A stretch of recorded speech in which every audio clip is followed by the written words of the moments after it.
Okay, good evening, everyone. If you're watching this live, and if you're not watching live, hello, welcome. Good evening, good afternoon, good morning, whatever time you're watching it.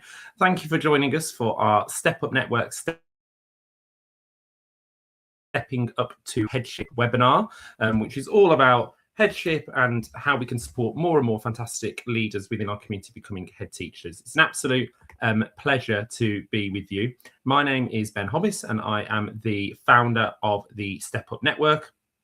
And we are, for those of you who are not aware, we are a network, social enterprise, not-for-profit for developing leaders in education. So we used to have the tagline of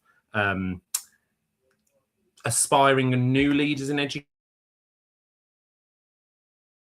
but we know everyone sort of develops at different rates and different pathways. So we're sort of here for people as and when they need us. So even though some of you may have heard of us and know what we do, I'm going to give you just a general brief overview as to who we are and what we do. So I'm just going to share the screen so that you can see our PowerPoint. Okay.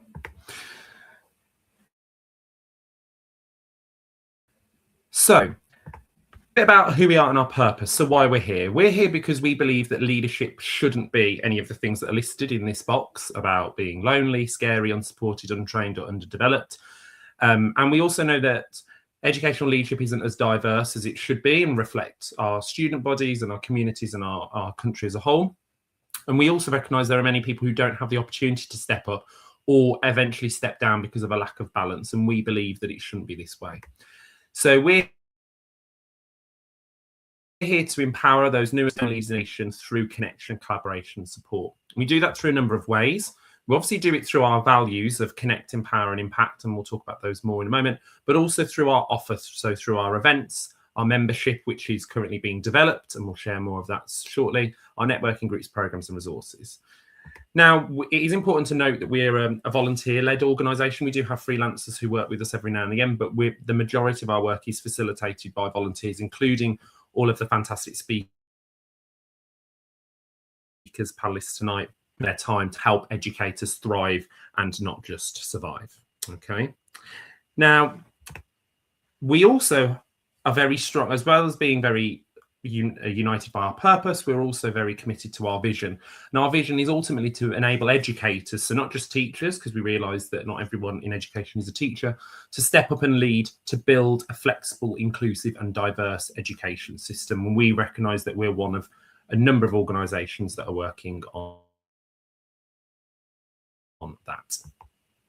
In terms of what we are, very briefly went through that with the purpose pyramid, but we provide networking opportunities, face-to-face events, membership, and a supportive community. But on the back of that, we also do a lot of advocacy, campaigning, and do that through our virtual events like tonight, and also our bursary fund as well. In terms of what we stand for, our three values, as I mentioned, are all about connection, empowerment, and impact. And we hope tonight that you're going to be connected with head teachers and organisations supporting heads. If you've not heard the wonderful people you're going to see on here, all the wonderful organisations that feature, we know that we can act as a bit of a signpost so you can go and find out more about those organisations. We hope you're empowered through the storytelling, the shared experiences and the collaboration tonight, and that makes an impact on you and maybe impacts your thinking towards headship, because we know the majority of people who are watching this webinar are probably people thinking about headship or are new to headship. Bit of our impact. This is the slide that changes a lot. So it's not about the numbers. I think it's very much about those quotes you can see on the screen, which is all about, you know, the empowerment and the impact that has enabled our community to make the step ups that they wish to make. So a bit about tonight's event then. Tonight's event, we very much wanted to do this event because we know that headship's a role that can be really exciting, but also scary. We know that some people often don't know if they want to be ahead, think they want to be ahead, or gradually sort of, or some people who avoid it, or some people get through. There's lots of different ways into headship and lots of different models. We also recognise that the role of head teacher is quite a vacant role. You see it a lot on teaching job websites. If you go onto the Teaching Vacancy Services website or TES or whatever website you're looking at, you will often see a lot of headship level roles available. So what we want to do at Step Up is share the work of many fantastic other organisations, but also share the journeys of leaders who work as head teachers or equivalents, so like heads of school, associate heads, executive, to show how great of a job it is. So as part of this event, we're going to explore it through two lenses. We want to showcase other organisations that are doing work around supporting head teachers and executive leaders, but we also want to enable you to listen to some really fantastic head teachers who are all at different stages of their career as well. So tonight's event wouldn't have been possible without the support and work of the Institute of Leadership. So the Institute of Leadership are not a body in the education sector, they are a general body. And they have been very generous to us that they have been sponsoring our work this year and sponsored this webinar tonight. In terms of our contributors for the event, we've got some fantastic people, all of whom you can see on pictures on the screen now, and we'll introduce them as they appear on the panels. We're going to have two panels tonight. The first panel is going to focus on the life of a head teacher, and we're going to do a bit of Q&A. And panel two is going to be more about supporting and empowering head teachers, more from an employer's lens. So if you're a MAT leader, if you're a governor, a trustee, or in a local authority or whatever role you're in. Whilst we have prepared some questions, we would love for you to put in the comment section of the YouTube video any questions you have to our panelists, and we'll try and get through as many of them as possible. So please do make sure you get those comments in fast.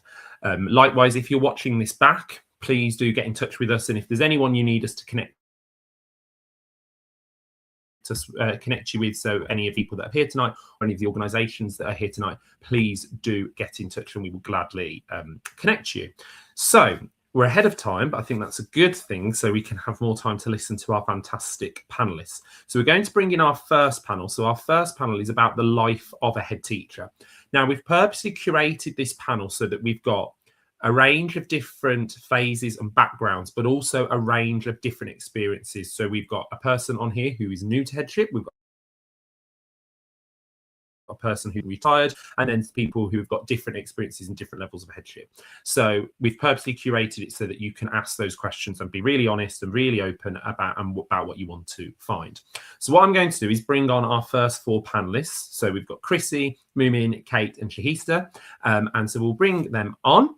And I'm going to let them introduce themselves. So I'm just going to bring them all in. Good evening, everyone, and thank you for joining us. It's an absolute pleasure to have you here as part of this panel.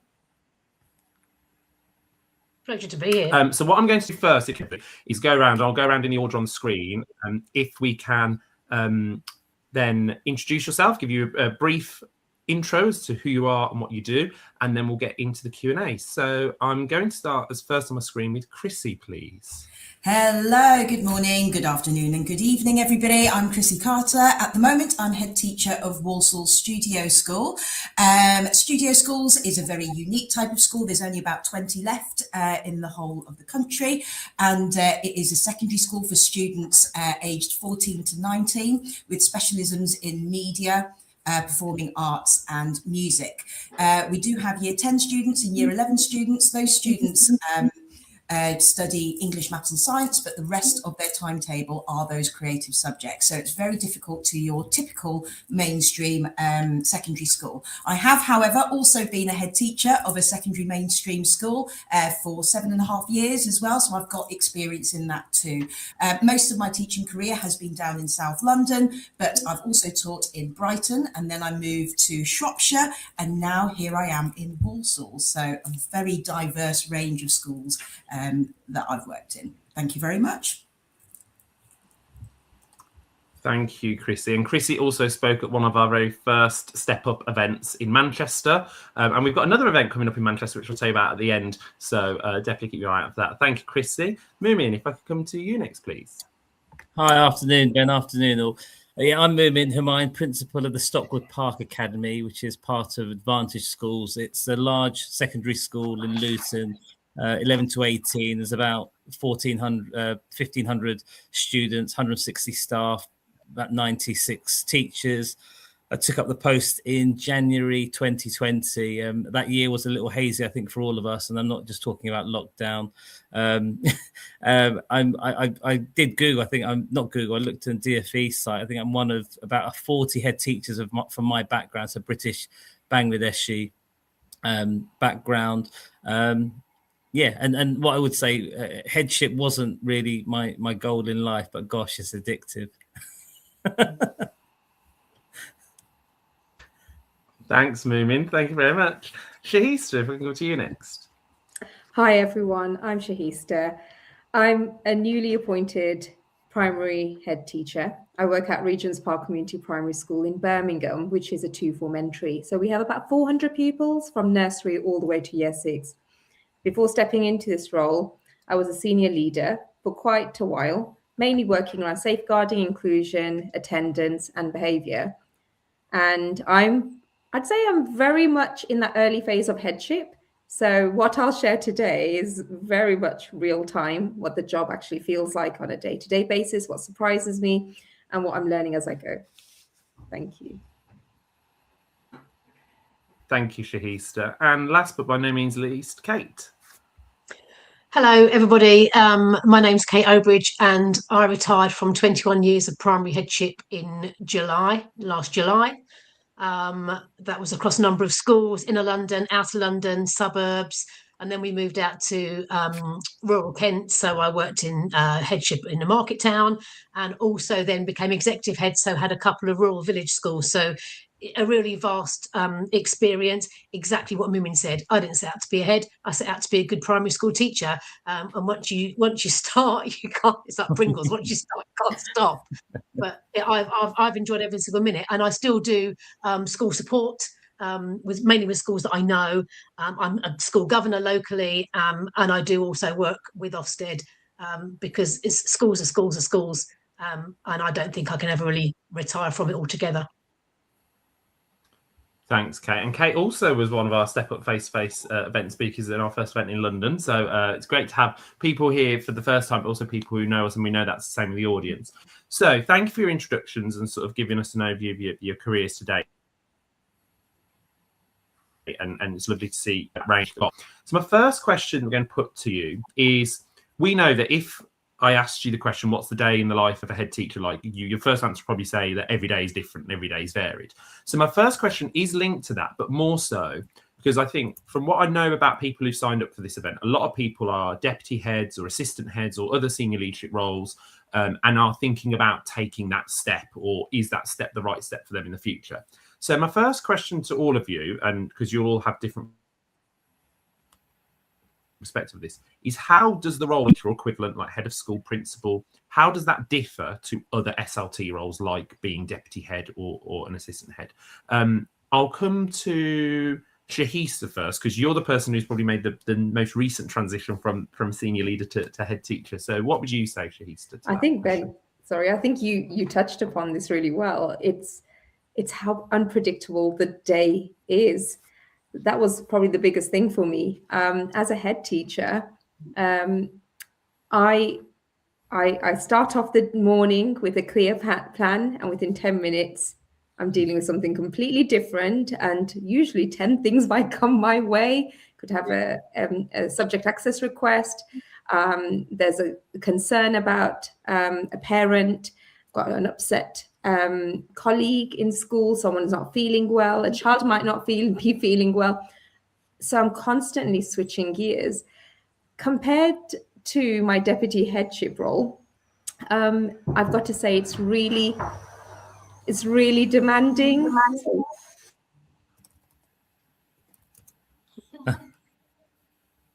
Illustrating the point. It's like day in the life. Sorry, I've just got someone trying to burst into the office. Bless them for the right reasons. So that's just an example. That was not staged. So for me, when I was a deputy head teacher, there was a lot of protection. I didn't realize how much my head teacher and the leaders before me would really protect my time as a DSL.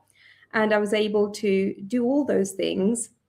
But now, as a head teacher, I have to protect my leaders' time and energies and make sure that everyone is calibrated. So as we say, get your ducks in a row. So it's actually, having that extra layer of responsibility, and it doesn't really ever switch off, unless you switch off your phone at night and don't look at your emails. Yeah, it's really interesting. And yeah, like you said, prime example there, where everyone wants a bit of you. Obviously, you're talking from a primary perspective. So even though obviously schools are schools, as Kate said, but Moomin, how would that translate to a secondary context? Would you would agree, or does it differ slightly? Sorry, in terms of. Sorry, I'm just handing over to Moomin now, based on what you said, Shahista, as in that I totally agree with everything you said there. So that looking at that in a secondary context, is that the same, or how does it slightly differ? Yeah, I think the move from senior leadership, being an assistant head or a deputy head, often, even when I talk to new colleagues, everyone wants to talk about strategy. Like, I think you imagine being around the table and kind of discussing these grand plans about shaping and moving things forward. And I kind of say to the team, 90% of our job is operational, and the operation is the strategy. Like, if you get those kind of the day-to-day things right, and I'm talking about, greeting children at the gate, talking about how you interact with parents, get those kind of things. So sometimes maybe the image that I had before as a senior leader was like, it must be like, and I don't want to play down the joy of the job, but there's a level of it being mundane. Like, it is chaotic, but it's every day it is chaotic, so that becomes the norm, and it's managing that on a day-to-day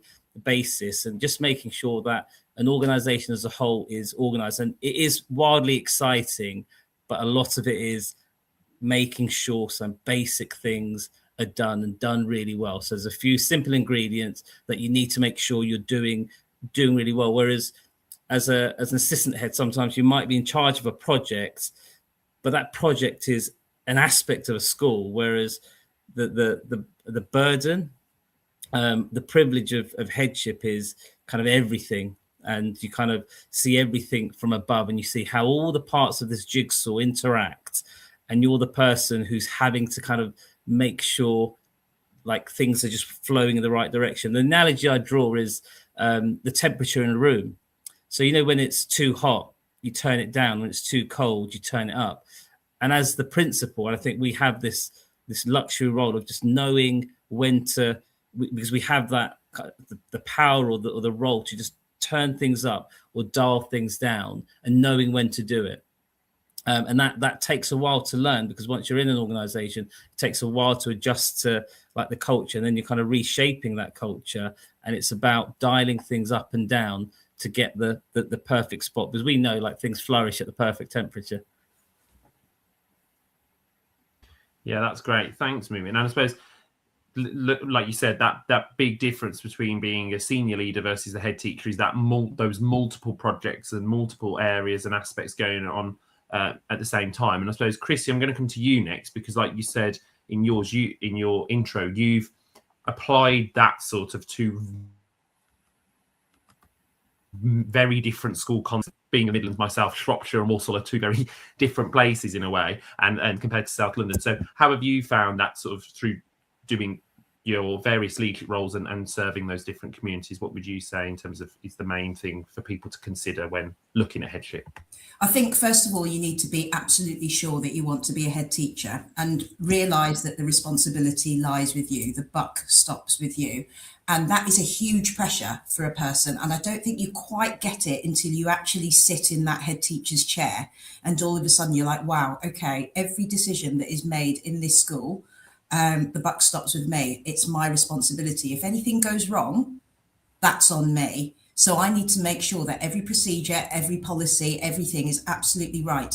And the thing is, how you are and how you present yourself in school will determine how the staff are. It will determine how the students are. So if you're in a bad mood and the staff know about it, you will have a bad day on that day. It's like they can sense it even through the walls. And I think that is probably one of the most challenging things. Even if you are dying inside, and you are feeling the pressure, The second you walk out through that door, it is right, okay, come on guys, we can do this. And you have to be positive, and you have to encourage your senior leaders to also have that positive can-do attitude, because it just takes one or two people to not have that, or they start getting involved with any gossip or drama within the staff team, and that can really, really derail the school. So you need to be able to understand that how you present and what your mood is going to be like will literally affect the whole school. So if that's being a head teacher in a school, you know, my first school had 1,300 students, it will affect the staff and the students of that big school. At the moment, I teach in a studio school. There's far fewer students. Maximum, we will only ever have 350. So of course, it's a smaller staff group. And when it's a smaller school, everybody feels everything even more. So I can only assume that it's similar to a primary school, for example. Like any little decision that you make will be amplified even more.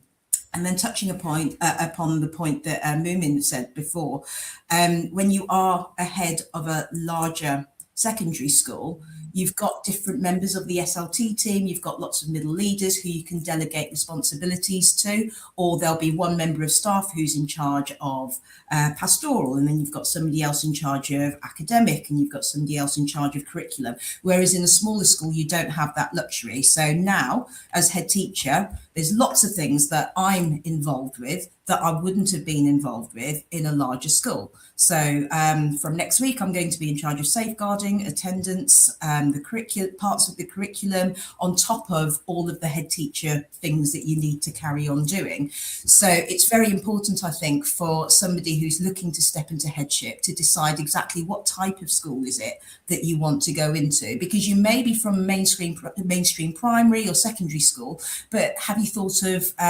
alternative provisions? Have you thought of a studio school? Have you thought of a SEND school, for example?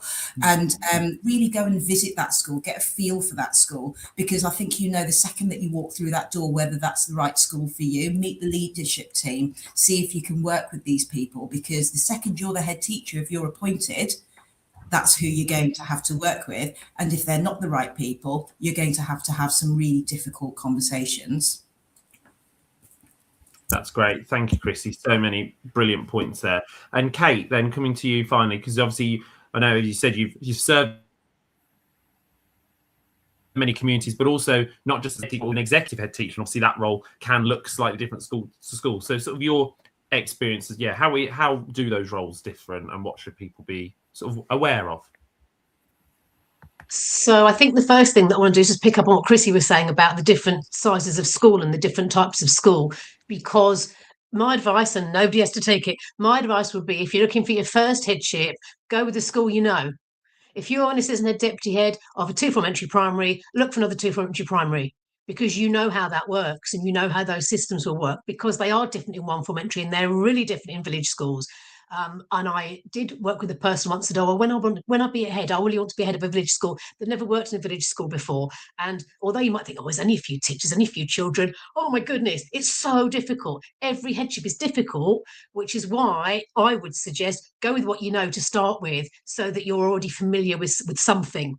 The other thing that I think is interesting, and I've reflected on this quite a lot, having done the job for such a long time, I can recognise how fish I was when I started, and how you grow into it, just like you do when you're a teacher. You know, when you start, you're full of all this great stuff and all the rest of it. You might be great, but actually, after a few years, you start honing your craft and you get better at what you do. And if you move schools and adjust to those other schools, that brings another new skill set. And I think one of the things that I learned, two things I learned, which don't often come out, so people say, oh, headship's really lonely. Headship's really lonely. And it can be. It can be, because nobody's wearing your shoes, nobody's sitting in your seat. You're the only person on that payroll with the role of head teacher. But it doesn't have to be, because there'll be a head teacher down the road doing the same thing in the same community. There'll be people in your little cluster group. There'll be people in your MAT or your local authority that you can connect with. There'll be people you did your MPQ with, and all those sort of people who you can ring up and go, oh my God, this awful thing's just happened. I've made a right mess here. What am I going to do? And they go, don't worry, I did that before. It's fine.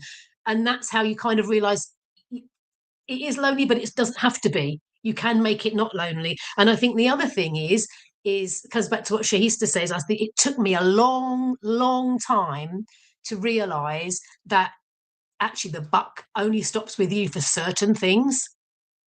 There's always somebody above you, always. Matt or local authority, there's always somebody, and most of the time that's a great thing, because you can go, this thing, or they're coming down to pat you on the back and say, well done, that was really great. And even in, let's take the worst case example possible, even in an Ofsted, you know, the reason an Ofsted might go wrong, and you might panic about that, and it all goes wrong and all this thing, oh no, what's going to me, they're going to throw me out. It won't be your single fault or your single responsibility why that went wrong. So whoever's coming in to support and help will be looking at all those different things that happened, and it will be a collective thing. And the flip side of that is when everything's going really well, it's that collective responsibility. And certainly, I can't speak for secondary because I don't know what it's like to be a secondary teacher, but for a primary head, you look at your kids and your staff and it's like just having one big class, you know. And that's what I loved as a primary teacher. So I think there are lots, as people have said, there are lots and lots of things that are different. But I don't think that some of the things that are scary different need to be as scary as they're sometimes made out to be. Thanks, Kate. That's brilliant. And thank you, everyone, for your answers for that first question, because there's so many different points that I want to pull apart there and go on to the next and go on to future. So there's two key points I'm going to pick up. I'm going to pick on the first one now. We sort of alluded to there sort of that preparation for becoming a head, and obviously that preparation could come in different forms. You know, ultimately I think everyone forgets that you're not taught everything on the NPQH. Like, you're not taught, for example, last week on Thursday when my school had a massive power cut intermittently, that doesn't come up on the NPQH. So what sort of things could you suggest? Because we all know that often if you look at the NPQH framework, a lot of people applying for headship roles will know most of that, whether they've done the NPQH or not. But that sort of operational leadership you really get experience of. And as Moomin said, 90% of our role isn't operational, but you obviously get that as on the ground development. So if you're someone who is an aspiring head teacher, what sort of development, and that could be formal or informal development, would you suggest people looking at? Moomin, I'm going to come to you first, if I may.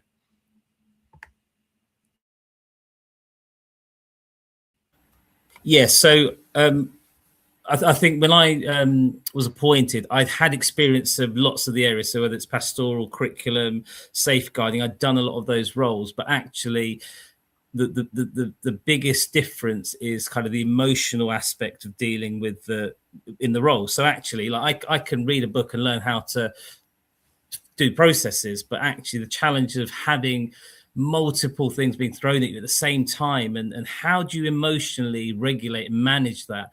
And I think what Kate said is so right. It can be lonely, but you need to reach out. So I'd say one of the key things is looking at a coach or a mentor. And I'm really grateful for my previous kind of line, my boss, mentor, who I still kind of lean in on. And whenever I say, look, this is something that's happening and I'm not sure, I need someone to sound things off, and just a guide, someone who's been there, done that, and to let you know it's okay. I'd also say, like, using opportunities also to visit other schools and other, to outside your own bubble, because I think it can be an echo chamber where even if, I'm a large school, but actually I use every opportunity to visit primary schools, meet with primary colleagues, secondary colleagues and other schools and other settings. Just otherwise you become kind of institutionalized and you end up thinking in a very, insular way.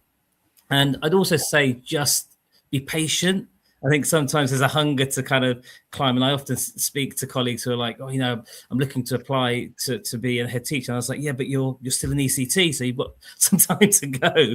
And it's just saying, look, there's no rush. And I think you become, and my own view is that you are a much more effective leader when you've got the experience of working with lots of people in different contexts that have put you in difficult positions, and you've got that. Whereas if you've not had that experience, you don't have anything to fall back on. Like, so many of the challenges that I have, I was like, okay, I've been in similar positions many times, so I can lean back on that memory or that experience, so I can lean in on colleagues. So I would say to hone your craft. So coach, mentor, visiting other schools where you can, and then just learning to hone your craft. And I still teach, and I'm still developing everything I do. So we're never at a stage that we're done learning.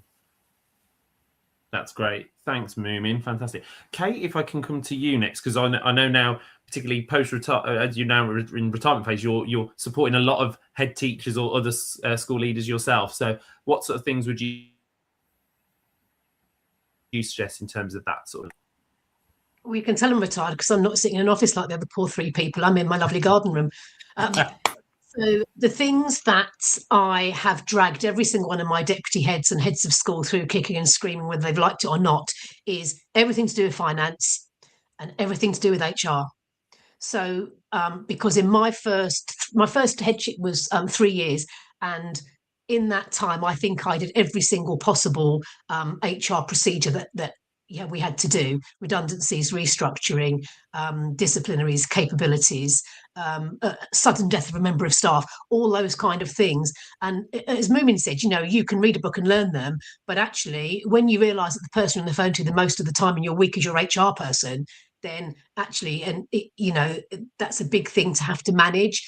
And again, as Moomin said, it's the emotional side of it, because nobody goes into headship wanting to get rid of people or wanting to do horrible procedures to people. What you're looking for is to have the best education for your children you possibly can, and the best people delivering that.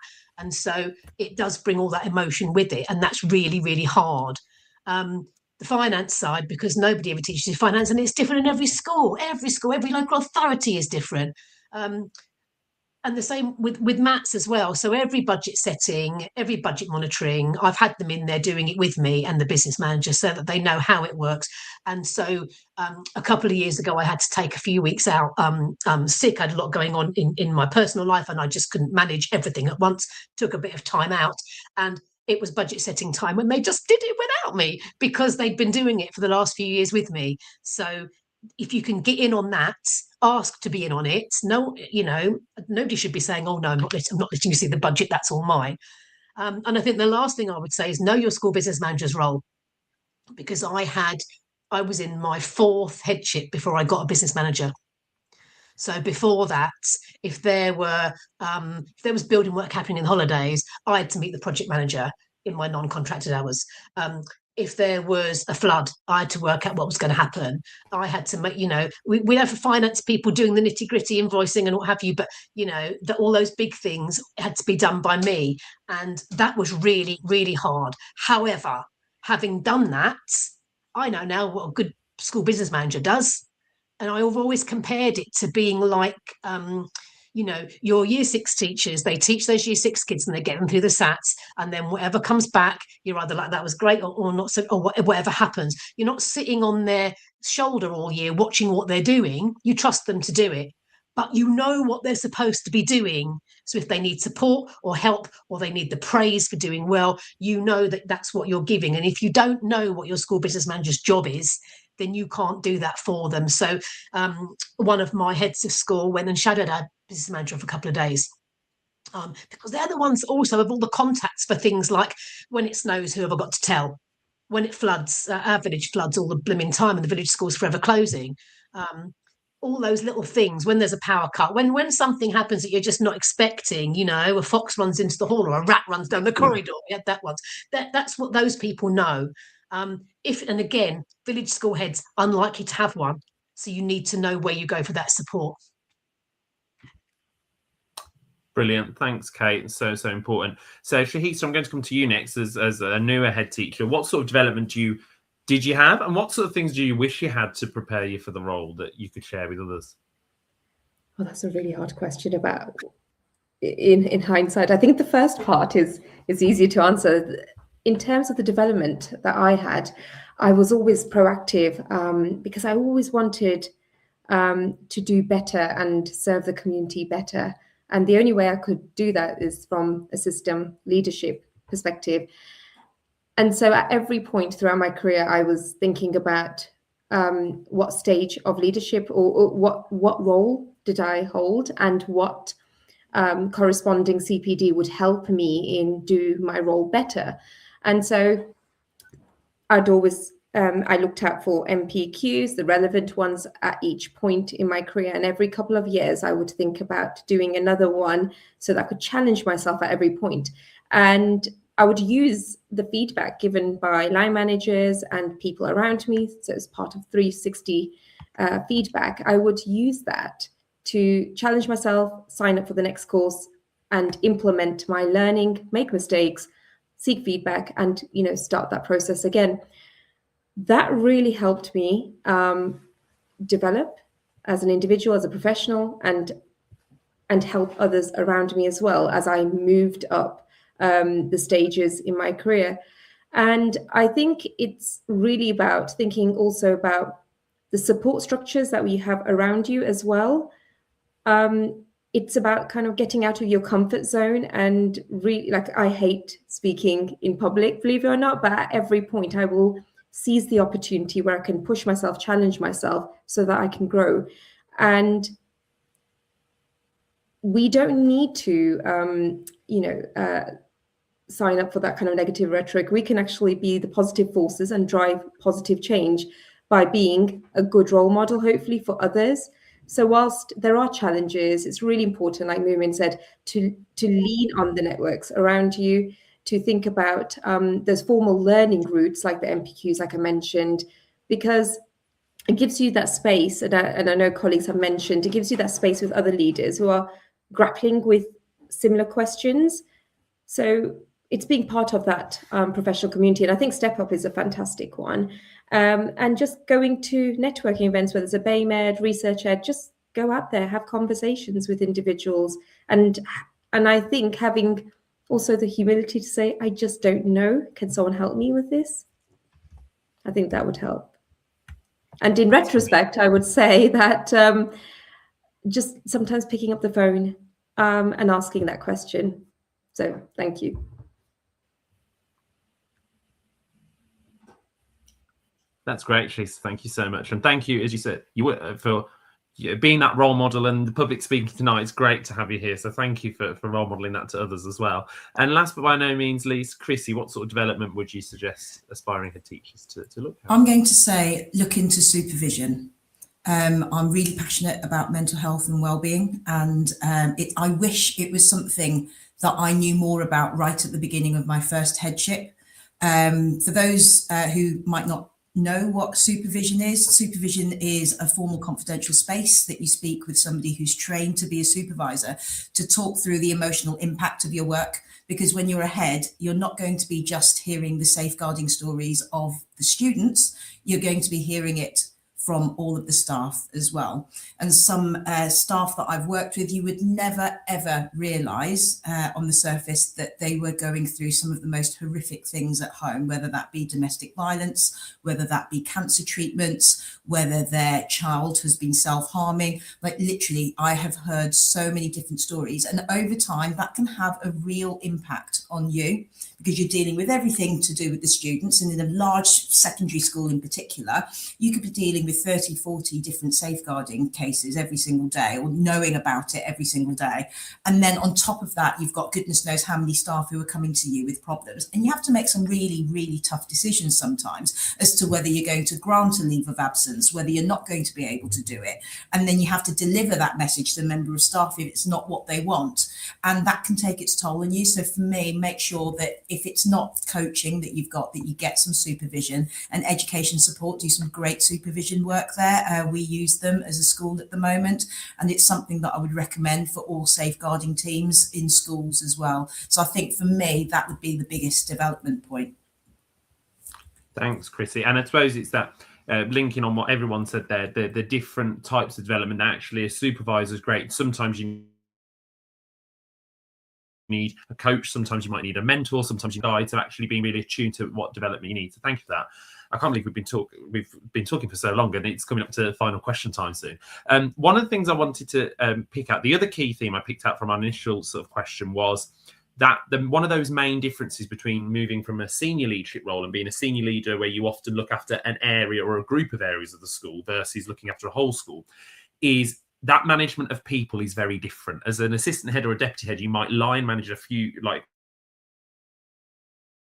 a group of people, but a little bit of a wider group. Whereas head teacher, I often see in my own school, my classroom is right by the head teacher's office. The amount of people in and out, want a piece of the head teacher. It's obviously and it'd be different from school to school. Like Kate said, if you're a village head where you might only have 4 teachers versus, say, a secondary head where you've got 1,300 students, actually the number of staff you manage is different. And I suppose one of the key things is you go from the person often leading on those projects to leading the people that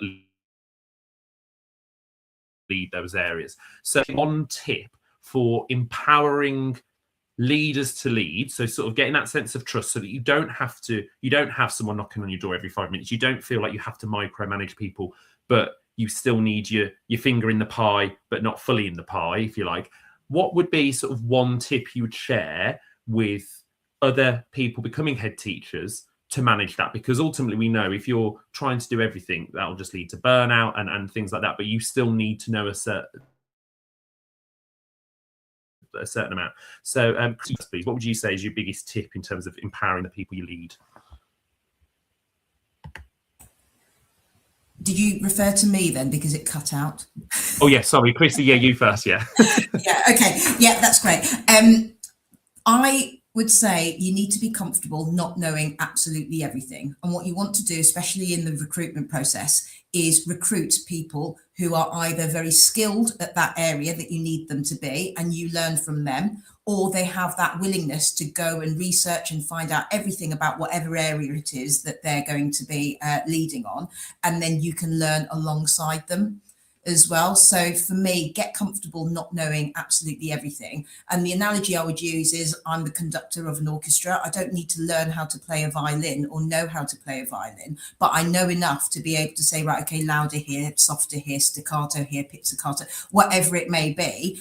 So be comfortable that you aren't going to know every single technical term, for example, when it comes to finance or HR. But the thing is, you know enough about it to be able to move the school forward and be able to identify which people have the knowledge to be able to help you achieve whatever goal it is. And going back to what Kate was saying before, for me, the same thing, HR and finance, you know, when we went into teacher training, you don't really get to learn about those areas. I was very, very lucky for one of my deputy headships in particular, where my head teacher would put me in situations that I wasn't comfortable with, particularly with HR, and I learnt on the job, and I always knew that he was there to support me. Now, he didn't hold my hand throughout the whole entire process. He would let me make mistakes within reason, and that is just how I learnt. So I think an important thing being head is be comfortable with not knowing absolutely everything, but know enough so that you can drive the school forward.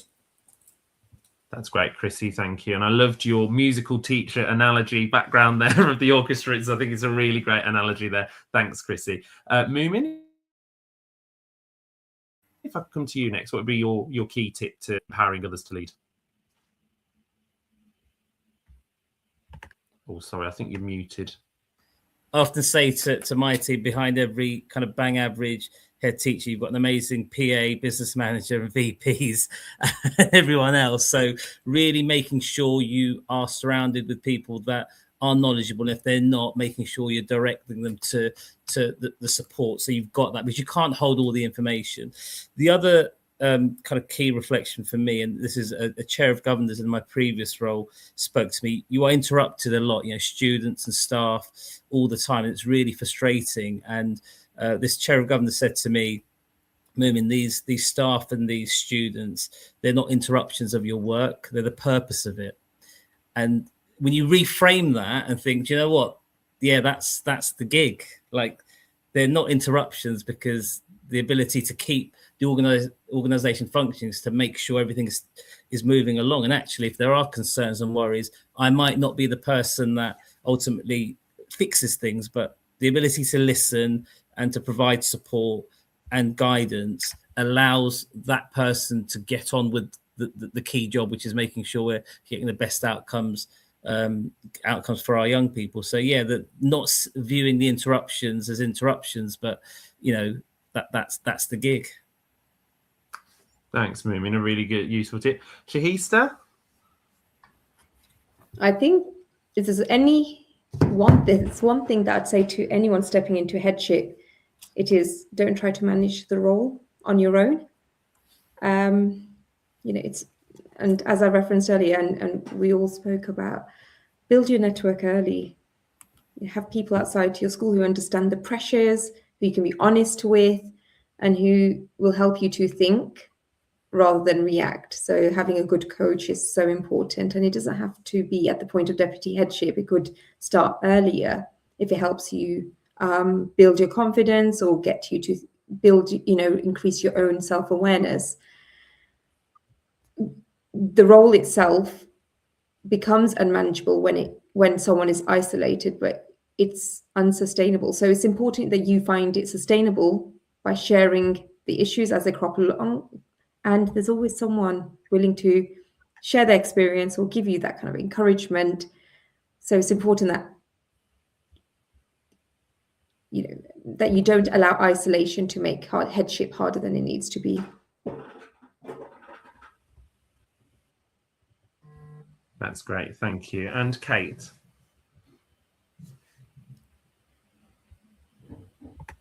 I think the biggest thing that I learned over all these years is that everyone on your team's got to have the same moral purpose. And I know that sounds like, oh yeah, well, everybody will. No, they really haven't. They really haven't.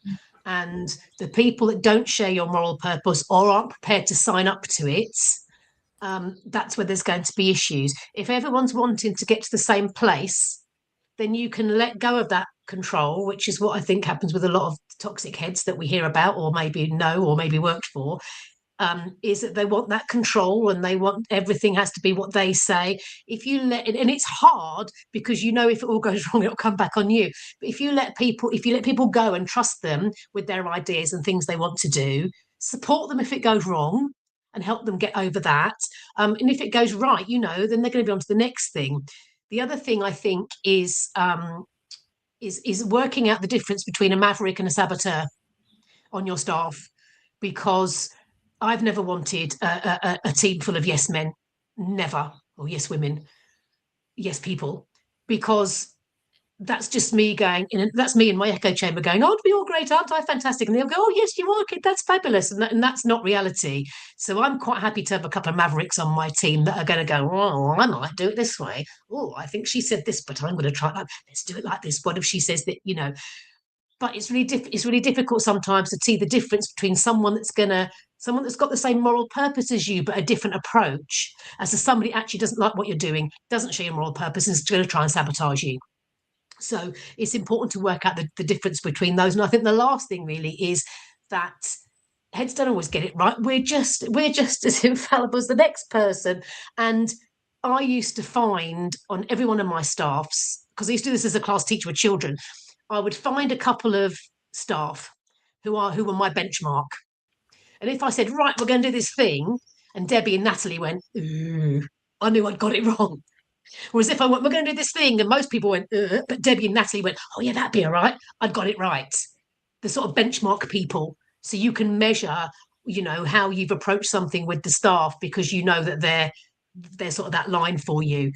But it's about trusting your staff. And I think if you know that they're all got that same moral purpose as you don't have to like them all, you don't have to admire them all, but you're all going in the same direction, and that is far more likely to work. Yeah, that's great. I can't believe we've already got to time for our panel. I was going to ask you one more question, so I think I might email you this question, because I'm going to do a follow-up blog. I've written everything down that everyone said, so if you're watching back or if people have not been able to make tonight, I'm going to put all your tips and tricks into blog posts. The question I was going to ask, so just have a think, is what would be your one tip for someone who is contemplating headship? So just put that and see if we've shared lots of tips and tricks tonight, but anything, and feel free to jot it down. Thank you so much for joining us. As I know lots of you have got school backgrounds, so you're still at school. So thank you so much for joining us and sharing your wisdom. It's been a great panel. I know we could have probably spent an hour or two just on the life of a head teacher. So I really appreciate you being here, and thank you on behalf of the Step Up community for giving your time this evening. Thank you. Okay. So we're now going to move on to our next panel. So our next panel, which leads on from that, is going to be focusing more so, we've entitled it Empowering and Supporting Head Teachers, and we've invited some fantastic people who support in the headship sphere through a number of different ways. So I'm really pleased to welcome to the screen Nadine Bernard, Jonathan Coy and Kate Smith. So I'm just going to add them onto the screen now. Thank you and good evening, everyone. Thank you for joining us. It's an absolute pleasure to have you here. Can you hear me okay? Yeah. Yeah, lovely. So thank you for joining us. We're going to start with building on that, obviously. Oh, Kate, can you not hear us? It's in your comment.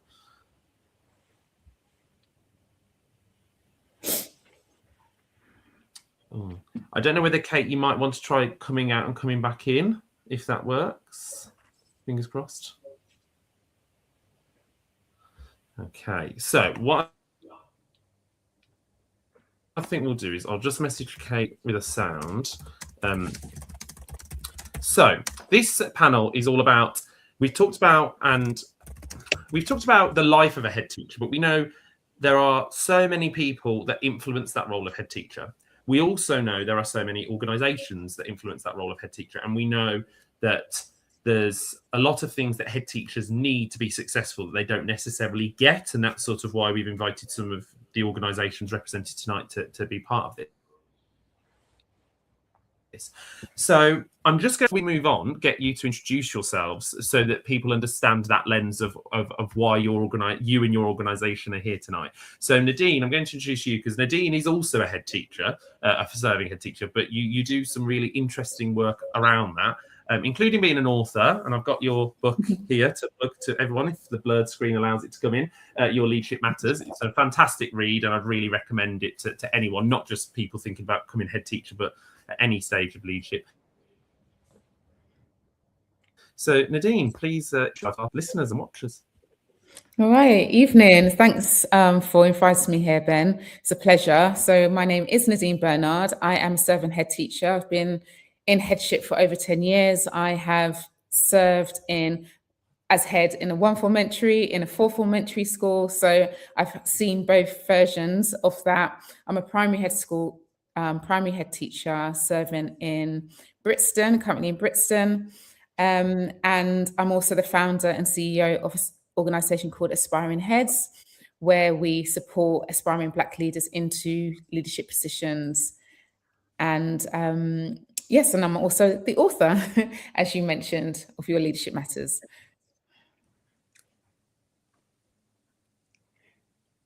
Oh, Ben, you're on mute. I also like to just add that I am a mother of 3 as well, 3 boys as well, 5-year-old, 14 and 16. So I've got the teenager and I've got the little one there. So I am also the advocate that, head teachers can also be mums and parents and doing all of that stuff too. Thanks, Nadine. And, we say lots of us in education, we wear lots of hats, and you do wear lots of hats and spin lots of plates and keep them spinning. So thank you for being here tonight. It's an absolute pleasure to have you here. Jonathan, if I could come to you next for an introduction. Hi there, I'm Jonathan from Headteacher Chat. I was a trust leader and a head teacher of an infant school.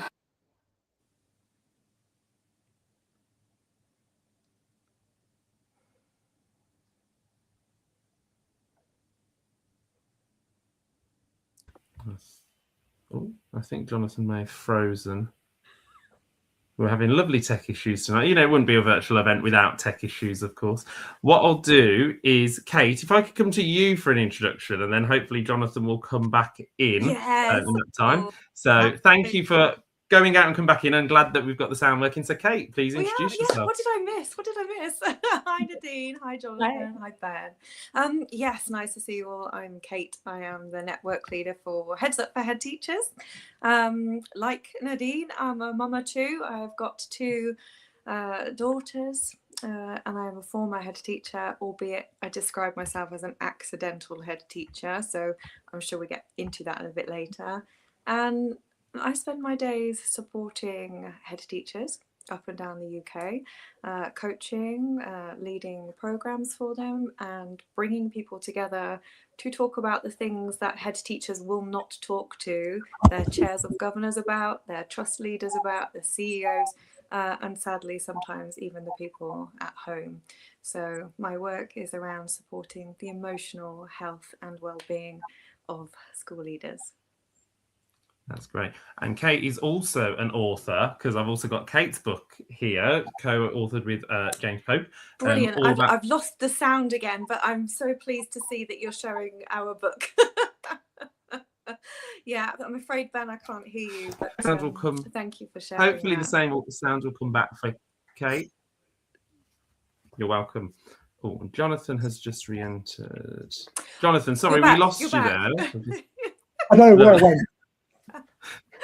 Wait, Jonathan, he's plugging our book, so yeah. hold tight. No, I was just saying, I was just showing Kate's book, which also is another great read, and I love that because I love, Kate, the fact that you've got both the networking side of what Heads Up for HTs do,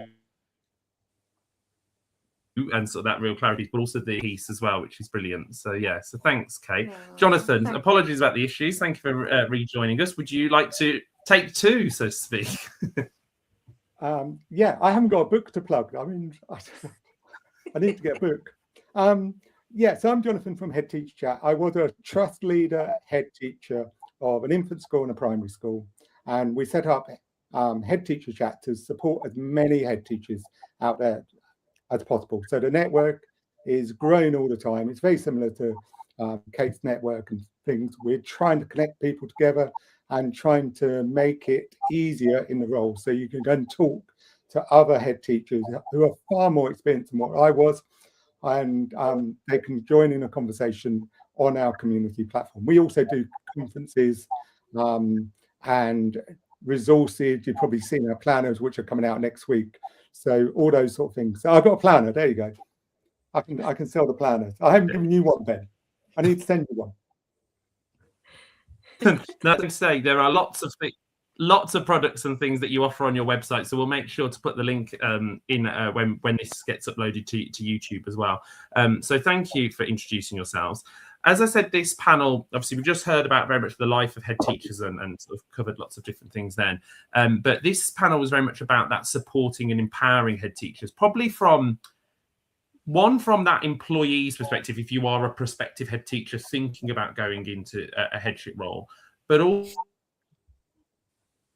also thinking about if you're a governor or a MAT leader or a HR person in education. Actually, what should good support look like for head teachers? If I'm someone who wants to be a head teacher, yes, I can look at what development I'm going to get and sort of the school I'm going to get. But as we said, and it was referenced in that first panel about that sort of emotional impact and the toll it takes of being, the person not only responsible for that organisation, but often, the person whose name's on the sign or pictures in a prospectus, and you're constantly sort of being watched, so to speak. So what sort of things do you think those people appointing head teachers, but also those people looking for headship, what sort of does a good support mechanism look like? Nadine, if I can come to you first. Yeah, so in terms of what support should be offered, I think the environment itself, and in terms of the culture of the organisation, I think is really important, and that is really propelled and created by the people within it.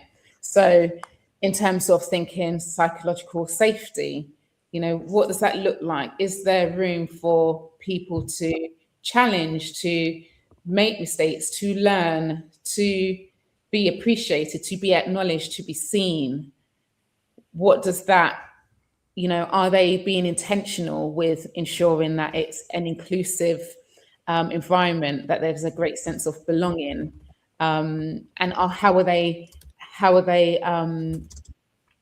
learning about the people that they are serving and supporting?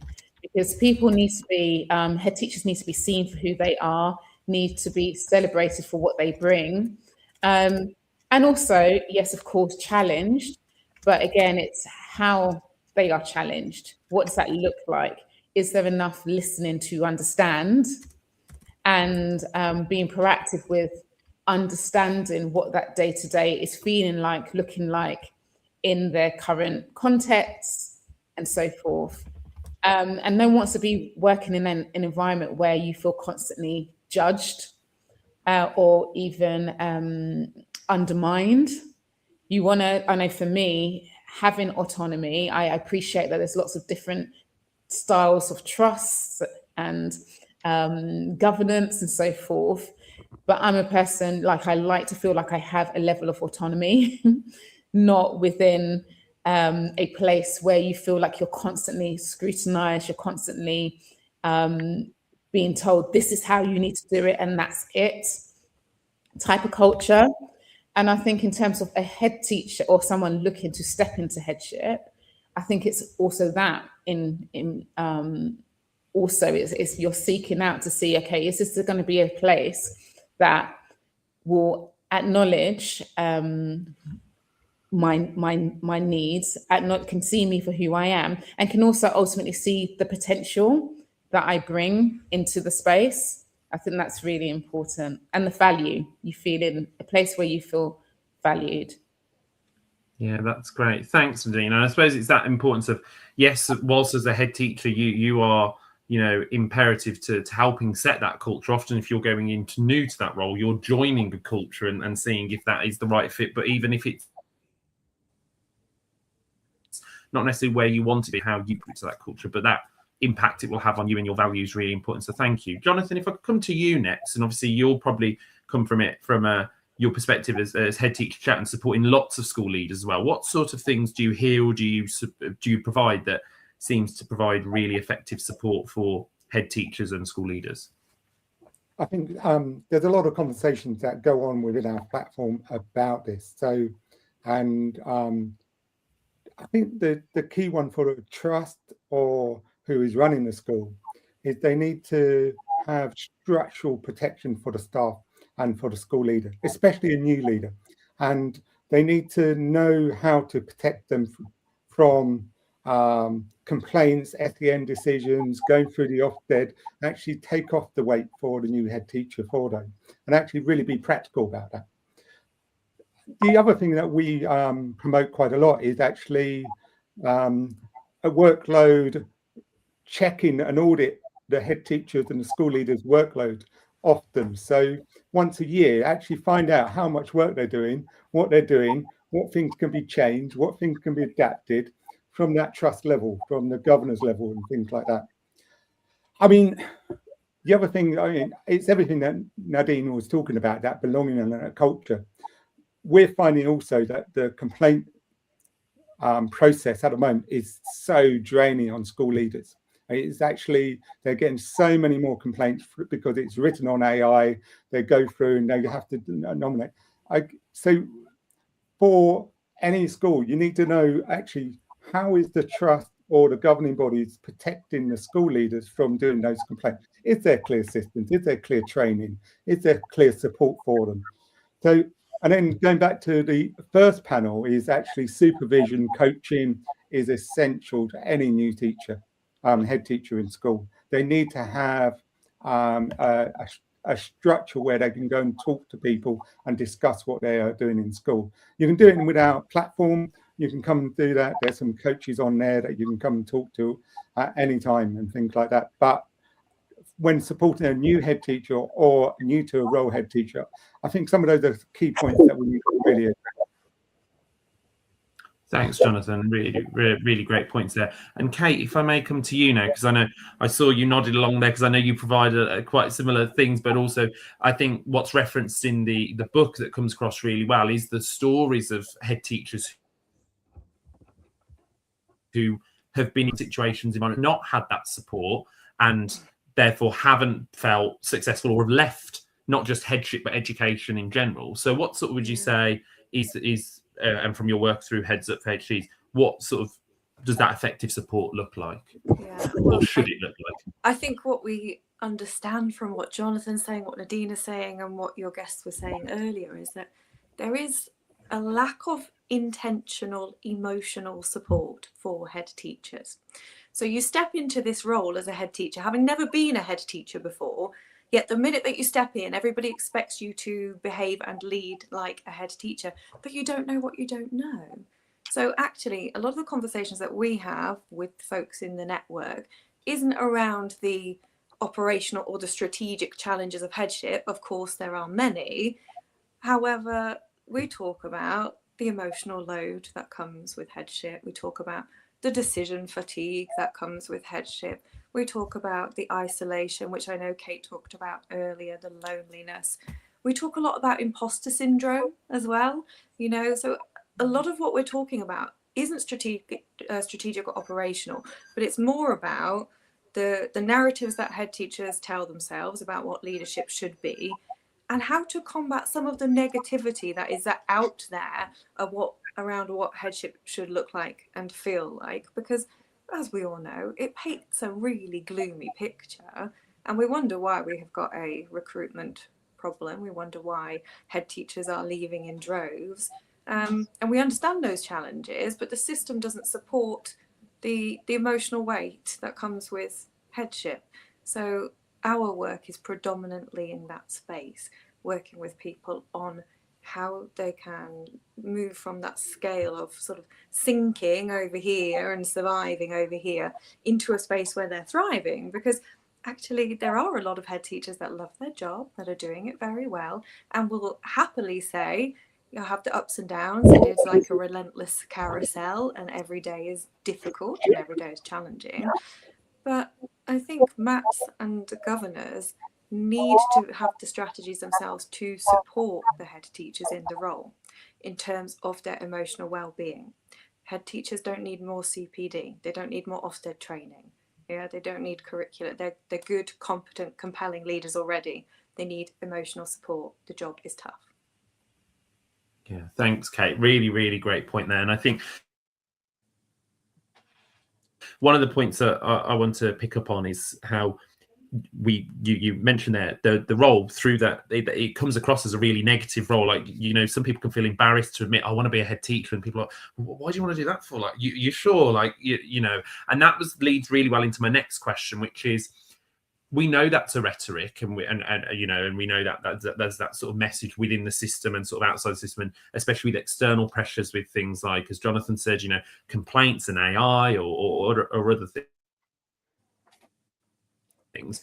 Is we know we've got a recruitment problem and retention problem of head teachers within the country, but also from Nadine, your work with aspiring heads, we also know actually we don't have a very diverse population of head teachers, and it's slightly getting better, but not at a rate that we feel is acceptable. So how can we make then headship and its equivalent roles, because we know it comes with other titles like head of school and principal and things like that, how can we make headship more attractive? I know we've talked about support. How can governing bodies, MATs, whoever's recruiting head teachers, how can we make it a more attractive role so other leaders want to aspire to become a head teacher and actually to lead and serve a school community? If I can go the other way around, so I'll start with you, Kate, this time, if that's okay. What could those people who are recruiting do? Yeah, I just wonder whether we need a reframe on this, because it doesn't need to be an attractive job. It needs to be a sustainable career. I think that's the reframe, isn't it? Because we don't want to pretend that it is an easy job, but we want to be realistic about the highs and the lows, the stories and the things that go well, and how it might feel to be a head teacher. Because, I mean, we learned this from the guests earlier, and we all know this on this panel from talking to other leaders. You don't feel that level of responsibility and accountability unless you're a head teacher.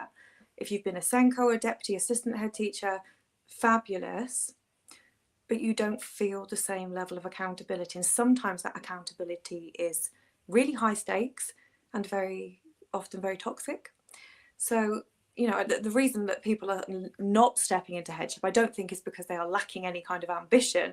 I actually think they see the cost.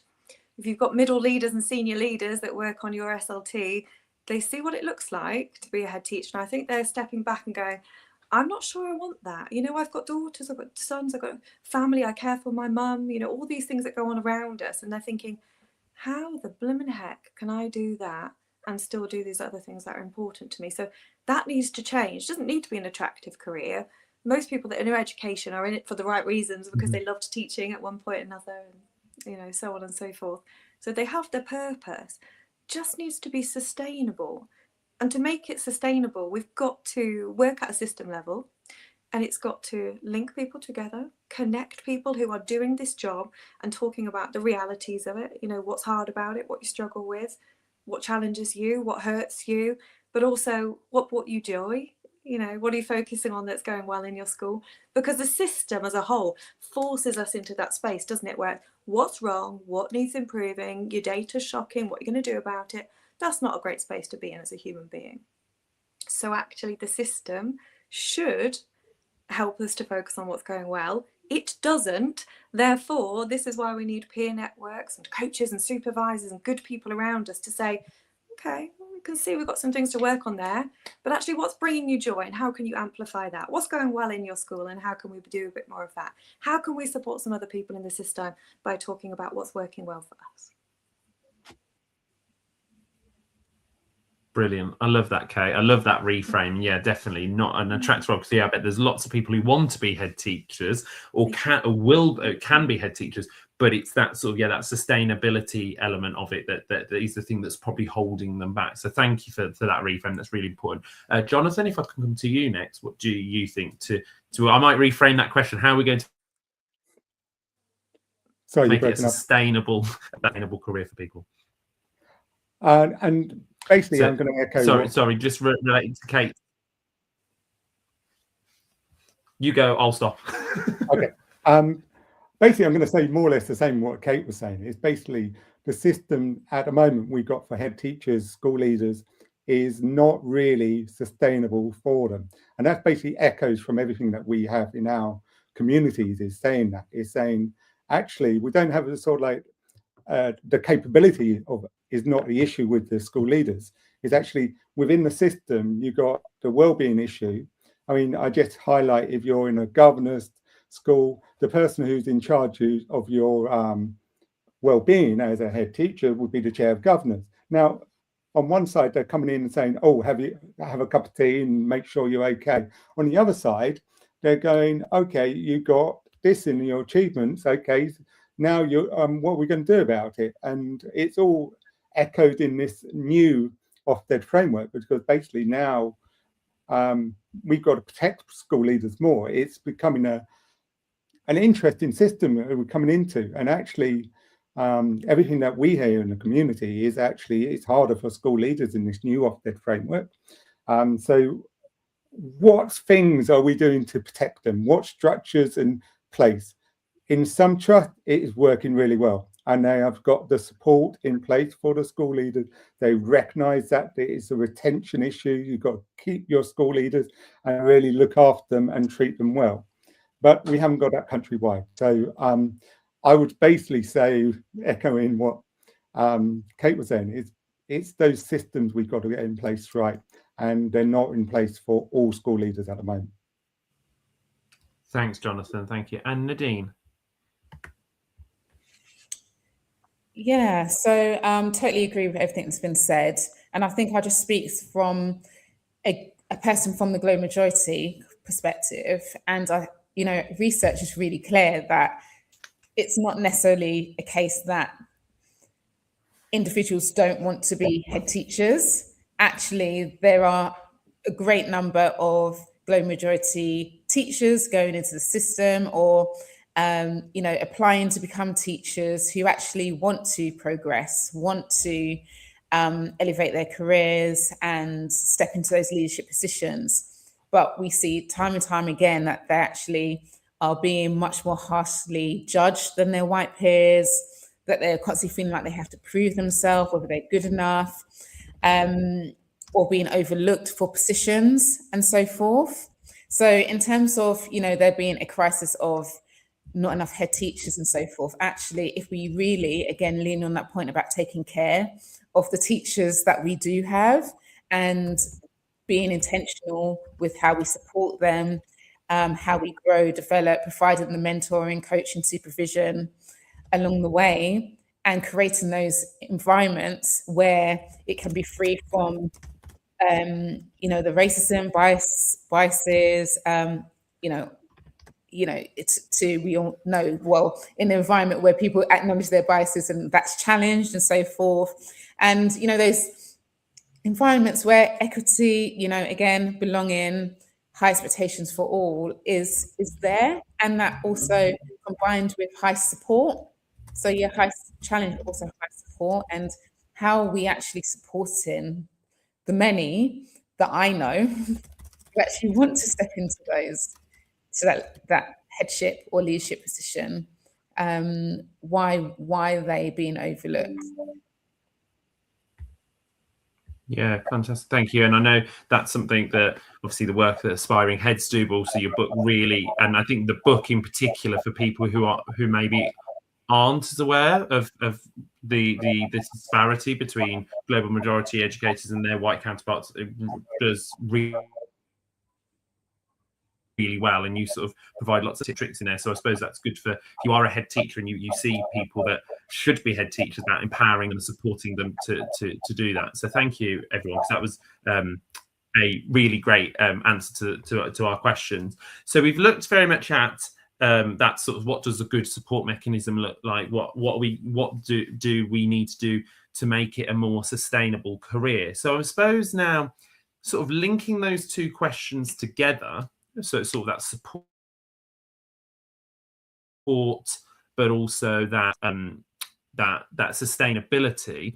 If you are someone who is, whether it be you're a chair of governors, whether it be you're a head teacher and you've got people working for you who could be great head teachers, what sort of things would you suggest they put in place for those future head teachers? Whether that be, we've talked about a lot about the well-being support being there, but ultimately, how can we,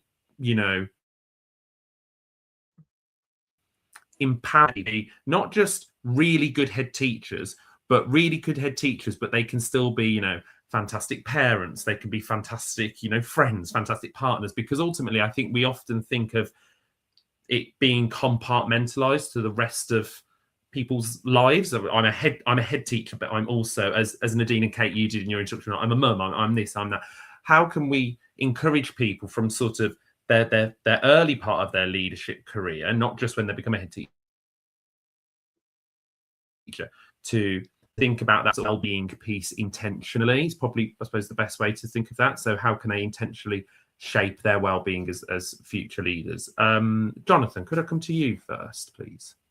I think I always struggled with this one, because I'm very much I go full into the role, basically take over my life. So if I was going back into it now, it'd be basically about boundaries and actually being clear on the boundaries that you set and how you do it, and be very clear about that communication to everyone involved. So everyone it has the same sort of like ideas of what is good well-being, what is good workload, and how you do it, and actually have those conversations with all staff about the workload. What is the workload? How is it? As I said earlier, it's about auditing what you've got in schools and how you make it better. So then you can have those boundaries, and then you can really concentrate on the important things. We hear too many times that sort of like head teachers are doing too many hours work. They're not looking after their family. It's a group conversation in the head teacher. We're trying to give them the boundaries so they can make it more sustainable. So yeah, it's a tricky. I'm probably not the best person to actually ask on this one. Oh, the lights have gone out with Nadine. Okay. Yeah, it's down to boundaries. You got to make sure that you're doing it. You've got to make sure you're strong on what you're doing for yourself. You're looking after your own well-being. The great Patrick Otley O'Connor always said you've got to put your own oxygen mask on before you're looking after everyone else. So if you're not doing well, then it's not going to work for everyone, is it? So you've got to look after and put boundaries on your own self, your own self, before you do anything else, your own well-being. Thanks, Jonathan. Great point. Nadine, if I could come to you next. Was telling me to get out. But yes, so in terms of for myself, I remember when I first stepped into my very first headship, and I had to think about what's really important to me. And, you know, my elder boys were much younger. And I remember deciding that I'm going to ask the chair of governors that and request that I'm able to pick up my children once a week from school. And that's part of me negotiating and agreeing to step into the headship. And that's what was agreed. So in my first headship, I picked up my children once a week from school. Yes, there was the anomaly. Sometimes school happens and it's not possible. But that for me was really important and made me happier. It made me feel good. It brought me joy. So therefore, I was able to bring that into the workplace as well. I think also touching on being a mummy, one thing that I learned really early and have been really grateful for is being able to go home and having to switch off because of all the demands that are required of me when I do go home. And I remember meeting with other leaders and saying, you know, I'm working till this hour at night and I'm having to do this and so forth. But even if I needed to, or it felt like I needed to, it was not possible. So I actually embraced it in the end and thought, at least I'm forced to have to switch off. And I think now I am naturally I'm really good at it, so much more. And obviously, if it's safeguard and so forth, I'm very clear that my school, my community, you know, are important, and I need to make sure that I'm fulfilling my duties and so forth. But I'm also balancing that with what is really important and recognizing myself as a human first, and also that, yes, I have the title of head teacher, but I am also Nadine Bernard first. I think also that piece around flexible working, I think that should be, you know, leaders should really force themselves to look at ways to make that possible. I know of some leaders in our school who are not necessarily head teachers, who are deputies, assistant heads, where their head teachers allow them to work from home once every 2 weeks. I think, again, it's a really nice model for them. There's also another example left me. But there is, like, for example, being intentional with taking your emails off your phone because it's so tempting when it's on your phone. So I decided, I've actually got it back on my phone, but I decided for a period of time that, again, it goes back to what Jonathan said about boundaries, that actually for a season in my life, I needed to not have my emails on my phone. And so I didn't. And you quickly find out that it's not going to be the worst thing in the world that you did not open that at 9 p.m. at night. Actually, it probably sometimes just ends up disturbing your sleep because you're then thinking over it. So again, it's how you protecting your mental space, headspace as well.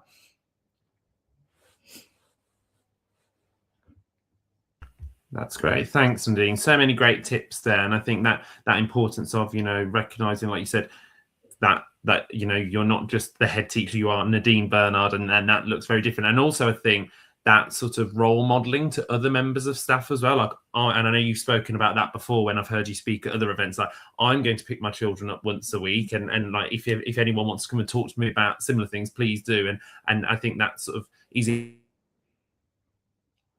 important because oftentimes, like, if especially in the role of head teacher, you feel like, well, I shouldn't do that because can I allow all my staff to do that? Or equally, that sort of sense of judgment that can sometimes come from being the head teacher, like being that person always watch, like, you know, how people, oh, she's allowed to work home from like once a week, why can't I? And sort of that. So thank you for sharing that and for role modeling that to people as well. And last but by no means least, Kate, what would you say?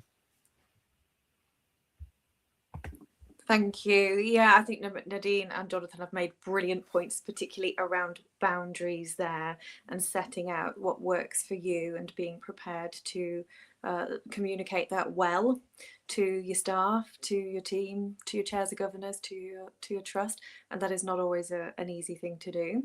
To answer the original question, I wonder sometimes whether it's a well-being, is this a well-being issue or is this a capacity issue? Because I think head teachers know what they want to do with their school and they know what's needed, and there is so much that gets in the way that is unnecessary and could be abandoned if we only had the support and the courage to do that. Head teachers will often not give themselves the permission to do the things that they want to do, be the way they want to be, or lead the school the way that they know is best, because it can often be a very vulnerable or dangerous space. So I do think it's about capacity as well as well-being. And if I was a chair of governors or a CEO or leader in a MAT, I would be saying to the head teacher, what is it that you need with the resources that we've got so that you can thrive in your role? Yeah, it's not a problem to fix, it's a conversation to have, right? You know, if it works for Nadine to pick her children up once or twice a week, that's great. If it works for somebody else to work until 6 o'clock and they're the ones that shuts the school down at 6, then that is fine. If it works to have your emails on your phone, brilliant. If it genuinely serves you, I can't imagine that it would, but hey, you know, it's about recognizing those boundaries, isn't it? And having the CEO or the chair of governors there to support you to do that and encourage you to abandon the things that don't serve you. There's too much that happens in schools that is unnecessary. Headship has got a problem with the structure. Too much, not enough space to do it, not enough space to do those things. And I suppose lastly, if I may, you've got to remember to have an identity beyond headship as well, because I think that really impacts on the way that you show up for leading your school. The job can be consuming, and the more joy you have both in and out of school, the better you will lead your school when you're there. That's great, thank you. And what a fantastic way to finish our panel. And like I said to panel one, we could have spent a whole hour, whole day even looking at head teacher wellbeing and empowerments. But thank you so much to the three of you, especially with the different technical issues we had at different points during that. Thank you so much. Have a lovely evening and thank you for joining us. I'm going to reshare my screen just to share some key things with those of you watching, just for some updates from Step Up. But I'm sure you'll agree what a fantastic panel that we've had for both sessions, and it's been lovely to hear from a range of different people and perspectives. So I'm just going to share our screen about what's next, because as much as obviously we've discussed lots, we'd love for this for you to take this forward to a call of action.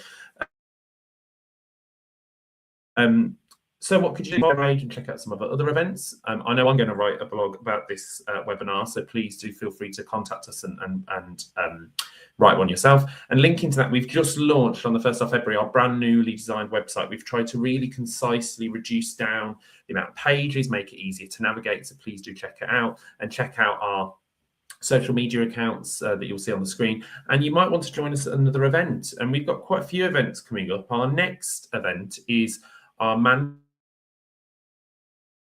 Manchester Lead Meet on Saturday. Ticket sales go off sale very, very soon. So if you would like to come and join us in person, please do check out the Eventbrite link. And then a couple of months later, we do have our event in Birmingham as well. Like this, we've got two other webinars. So we've got our International Women's Day webinar on the 8th of March, and then our Empowering Leadership webinar on the 4th of July. We also are trialing two new events, which is our CPD format. These are topics that people have asked for, so difficult conversations and then personal networking. This year we're going to make a big deal out of our birthday celebration events. Our London and our virtual one are in the process of being organised. Our Manchester and Birmingham ones are new announcements, so more details soon. But last but by no means least, thank you so much for joining us. We hope you've really enjoyed tonight. I know I have and got lots out of it. And if you're thinking about head teacher, hopefully becoming a head teacher, sorry, if you're thinking about that, hopefully this webinar has really helped. We will edit down the webinar so you can access the panels more easier and the videos on our YouTube channel. But for now, if you're watching live, thank you so much for joining us and have a lovely evening, and hope to see you at another Step Up event soon.